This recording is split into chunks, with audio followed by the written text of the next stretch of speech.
조갑제 TV 시청자 여러분, 요새 방송이나 신문을 보시면 상당히 불안하시죠? 미국과 북한 사이에서 이 말의 전쟁이 연일 에스컬레이션 되고 있습니다. 트럼프 대통령이 Fire and Fury, 화염과 분노라는 용어를 쓰면서 전 세계가 경험하지 못한 화염 분노를 쏟아내겠다. 만약 계속 미국을 협박하면, 이런 식으로 북한에 경고를 했더니 북한이 괌 주변에 화성 12 중거리 미사일을 쏘겠다고 협박을 했습니다. 그러니까 마티스 국방장관이 그렇게 하면은 북한 정권뿐만 아니라 북한 주민들도 파멸에 이르게 될 것이다. 무슨 장난을 해도 압도적으로 우리가 대응하게 될 것이니까 그런 어리석은 짓을 집어치워라는 식의 이야기를 했습니다. 그러니까 이번엔 또 북한 전략군이 북한의 핵미사일을 관리하는 그 부대입니다. 김락겸 사령관이라는 자가 나와가지고 구체적으로 괌 수역, 괌에는 미군 기지가 있습니다. 핵미사일도 또는 핵폭격기도 거기에 있습니다. 괌에 대한 포위 사격 방안을 이례적으로 공개를 했습니다. 이런 식으로 쏘겠다고. 물론 괌을 쏘는 건 아니죠. 괌 주변 30 내지 40km 떨어진 해상에 탄착점을 두어가지고 쏘겠는데, 그 사거리는 3,356km, 비행시간은 1,065초, 약 15분입니다. 그리고 발사 방향, 일종의 그 궤도라기보다는 미사일이 날아가는 방향을 일본의 시마네현, 일본 서해안입니다. 일본의 히로시마현, 그리고 일본의 고치현 시곡군에 있습니다. 그 상공을 통과한다. 이렇게 공개를 했습니다. 이것도 참 세계 역사상 처음 있는 일이죠. 적에 대해서 미사일을 쏘면서, 물론 위협사격인데 날아가는 방향까지 미리 공개를 했습니다. 그러니까 북한은 한번 요격을 한번 해보라, 이렇게 도전장을 내민 겁니다. 이렇게 되면 미국이 또 여기에 대응을 해야 됩니다. 이제는 날아가는 방향을 언제 쏠지는 모릅니다. 방향을 미리 이야기를 했으니까 물론 그 방향대로 쏘지 않겠죠. 어쨌든 대기를 하면서 그걸 격추시킬 준비를 해야 되고, 그렇게 하려면은 괌 주변에 병력을 지금보다도 더 정강해서 배치를 해야 됩니다. 물론 괌은 오키나와와 더불어 미국의 가장 큰 해외 기지 중 하나니까 거기에는 저런 미사일이 날아오는 것을 격추할 시스템이 완비되어 있다고 봅니다. 그러나 방패가 완전하지 못하듯이 확률이 어느 정도 되느냐 하는 것은 또 다른 문제입니다. 만약 격추시키지 못했다, 빗나갔다, 이렇게 되면은 미국이 상당히 망신하는 거죠. 그렇게 되면 또 한국에서는 사드도 믿을 수 없다, 또 이런 여론이 일어날 것입니다. 그렇다고 북한이 저렇게 경로를 밝혔는데도 가만히 있어버리면은 또 자신이 없다는 이야기가 되니까, 어쨌든 공이 이번에는 미국 쪽으로 넘어왔습니다.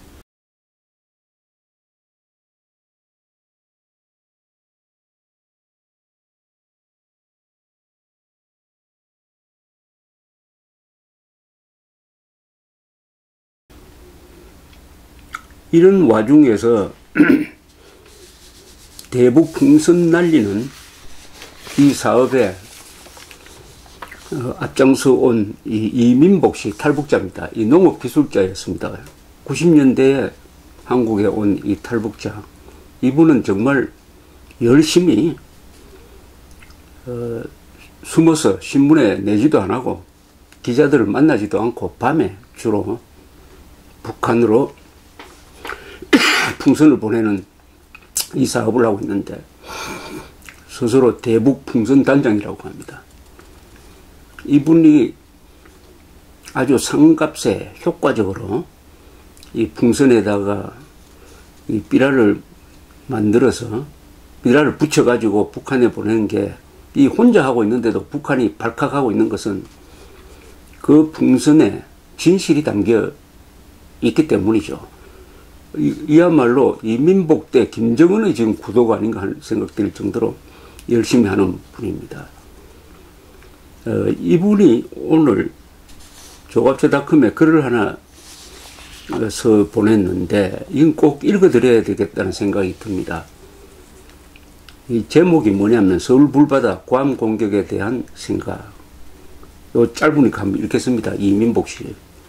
북한은 비정상 국가이다. 거의가 뒤집어 생각해야 정답이다. 공격은 상대보다 압도적일 때 한다. 반면 궁지에 몰렸을 때 하기도 한다. 북한은 상대국들보다 압도적으로 열세이다. 10여 년 전 남한의 제주도 경제력, 현재는 전남 고흥군 경제력밖에 안 된다는 자료가 있을 정도이다. 경제력은 곧 군사력이라는 말이 있다. 중국이 평가한 남북한 군사력은 해군은 100대 1, 공군은 10대 1, 육군은 1대 1이라는 자료도 있다. 이것이 확실치 않다고 해도 한국은 세계 최강의 미군과 함께하고 있다. 6.25 남침 때의 압도적 군사력과 소련, 중국의 지원은 현재 완전히 뒤집어진 상황이다. 그런데 왜 공격적일까?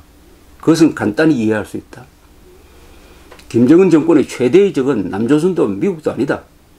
이들이 호전적이지 않다는 것도 잘 안다.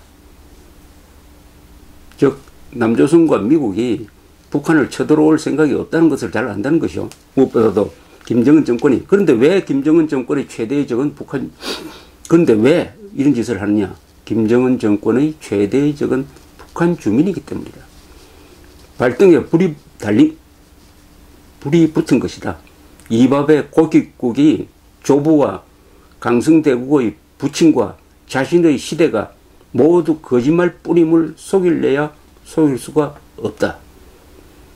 그래서 큰 변명거리를 만들어야 한다. 그게 핵과 미사일 소동이다. 군사만은 최고라는 것이다. 한편 공산권도 무너지고 독재 국가들도 다 무너지는 판에 후세인과 카다피 꼴이 되지 않겠다는 개인 생존 전략이다. 이래저래 최후의 마주인 노선인 것이다. 이에 대화란 없다. 있다면 속임수일 뿐임은 말이 아니라 역사가 보여준다. 대화는 무엇인가? 참수하고 선제 공격을 해야 할까? 늦었다. 핵을 가지고 있기 때문이다. 자기 죽는 줄 알면 얼마든지 터뜨릴 자이다. 자국민 굶어 죽이기와 고모부 장성택, 이복형까지 죽이는 것을 보라. 그럼 어떻게 해야 좋을까? 간단하다. 김정은의 최대의 적을 안아야 한다. 라디오, 인터넷이 없는 유일 폐쇄 속에 있는 그들을 깨우쳐야 한다. 북한 사람에 의해서 북한이 변화되게 하는 것이 이제 남은 유일 과제이며 해결책이다. 이 결론이 아주 의미심장합니다. 북한 사람에 의해서 북한이 변화되게 하는 것이 유일한 해결책이다. 그 방법으로 유력한 무기 하나가 풍선을 보내는 것이다. 풍선을 보내는 것이다. 풍선 보내는 사람도 적고 개수도 그리 많지 않지만 북한이 예민하게 반응한다는 것 자체가 이게 북한의 약점을 찌르고 있다는 증거가 아니겠습니까?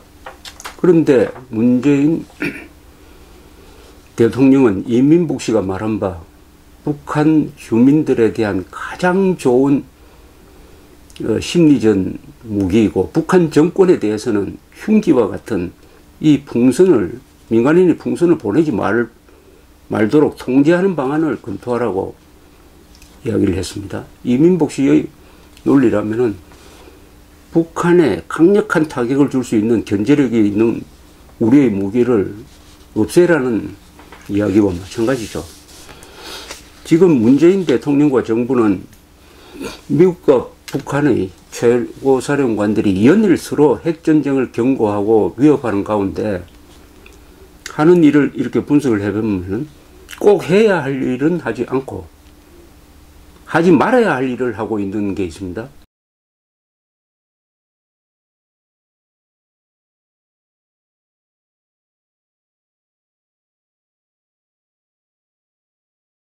이 목록을 한번 만들어 봤습니다. 꼭 해야 하는데 하지 않는 일이 있습니다. 사드 신속 배치. 대통령이 배치하라고 지시한 게 언젠데 아직도 할 생각을 하지 않습니다. 어떻게 될지 모릅니다. 주민들이 불법 시위를 해도 경찰이 구경만 하고 있습니다.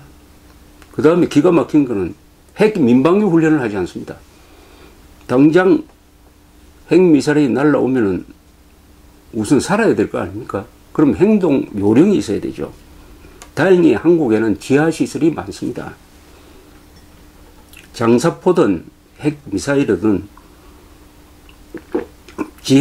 지하시설은 좋은 방호벽이 됩니다. 이 지하철이 얼마나 많습니까? 그리고 집집마다 지하시설이 있지 않습니까?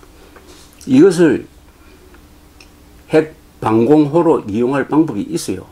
그것은 국가가 지도를 해주고 훈련을 해야 됩니다. 왜 핵 민방위 훈련을 하지 않습니까? 어제 CNN을 보니까 태평양 사령부가 있는 하와이에서는 북한의 핵미사일에 대한 방어 계획을 완수를 했다라고 합니다. 하와이에서는 지금 핵 민방위 체제를 완비를 했는데 우리는 무슨 배짱으로 핵 민방위 훈련조차 하지 않는 겁니까요? 이것은 정부의 나태 아닙니까? 직무유기죠. 그리고 미국의 전술핵 재배치를 강력하게 요청을 해야 됩니다. 그렇게 해서 만약 북한의 핵미사일을 포기시킬 수 없다. 그러면 어떻게 하느냐?